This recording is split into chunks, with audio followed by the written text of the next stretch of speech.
Donald Trump Saudi আরবে আসছে। আরব মুসলমান, আমাদের এখানে কিছু কিছু মুসলমান বলে তোমরা ইসলামের কথা বলো, সৌদি আরবও কি ইসলাম নাই? আছে তো। ডোনাল্ড ট্রাম্প গেছে সৌদি আরব, $100 বিলিয়ন অস্ত্র চুক্তি করছে।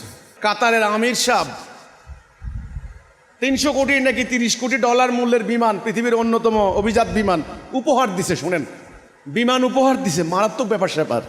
এবার ওনার মনোরঞ্জনের জন্য মুসলমান পর্দানুসীন নারী, মুসলমান মেয়েদের লম্বা লম্বা চুল, আমগো সকিনাদের মতো খাটো খাটো চুলওয়ালা একটাও নেয় নাই, লম্বা লম্বা চুলওয়ালা করে একত্রিত কইরা নাইচা চুল দেখাইয়া ডোনাল্ড ট্রাম্পের আর কি দেখাইছে আল্লাহই জানে।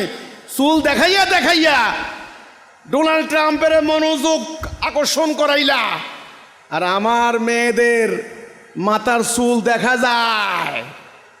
এটার জন্য আমাদেরকে কত গালি, কত কিছু কইলা। ওই সমস্ত ফতুয়াবাজরা এখন কোথায়? এখন কিছু কইতে মন চায় না? এখন বলো না কেন?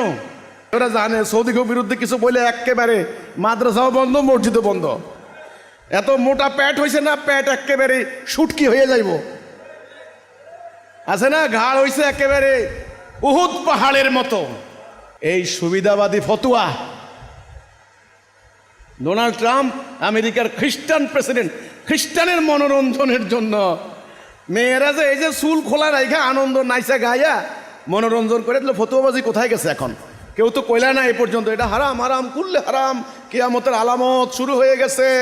ইস্তিসি আস্তাগফিরুল্লাহ, বাদশাহ সালমান কি শুরু করে দিয়েছে, নাউজুবিল্লাহ, কাফের ওরে হত্যা করা জায়েজ, কইলা না তো কিছু। হিজবুত তাওহীদের মেয়েরা শালীনতার সঙ্গে, ভদ্রতার সঙ্গে মাথা ওড়না দিয়ে সুন্দর মতে সালোয়ার কামিজ পরে তাদের লজ্জাস্থান যথাযথ আবৃত করে ফরেস্ট গাড়ির পোশাক পরে তারা আন্দোলনের কাজ করে, আর তোমরা মিথ্যাচার করো, অপপ্রচার। কোথায় গেছে এগুলি এখন?